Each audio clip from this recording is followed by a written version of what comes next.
બોડેલીમાં પણ કાર ચાલક બન્યો બેફામ, હોટલમાં ઘૂસી 3 ઘાયલ થયા, જુઓ સીસીટીવી ફૂટેજ। બોડેલીમાં કારની મોટી બેદરકારીની ઘટના સામે આવી છે, જેમાં એક 4 વ્હીલ ગાડી અચાનક હોટલમાં ઘૂસી જતા 3 લોકો ઇજાગ્રસ્ત થયા।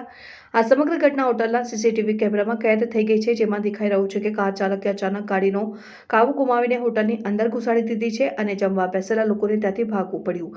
કાર બોડેલીના એક અનાજના વેપારીની એવું સૂત્રો દ્વારા આ ઘટનામાં 3 વ્યક્તિ ઇજાગ્રસ્ત થયેલ એવી જાણકારી મળેલ। નવાઈની વાત એ છે કે આ રોડ ઉપર મૂકેલ લારીમાં સીસીટીવી અને લાઇટની પણ સુવિધાઓ હતી। વિચારો તો આ સીસીટીવીને લઈને આ સમગ્ર ઘટનાક્રમ કેદ થયો, બાકી જો સીસીટીવી કેમેરા ના હોત તો શું ખબર।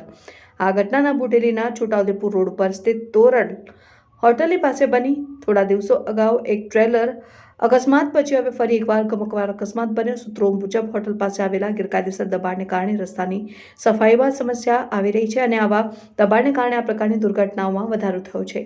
સ્થાનિક લોકો અને વેપારીઓ દ્વારા દબાણ વિરુદ્ધ સતત રજૂઆતો કરવામાં આવી છે અને હવે તેઓ તંત્ર પાસે આ દબાણ હટાવવા માટે તાત્કાલિક પગલાં લેવાની માંગ કરી રહ્યા છે, જેથી રોડ પરની સુરક્ષા સુધરે।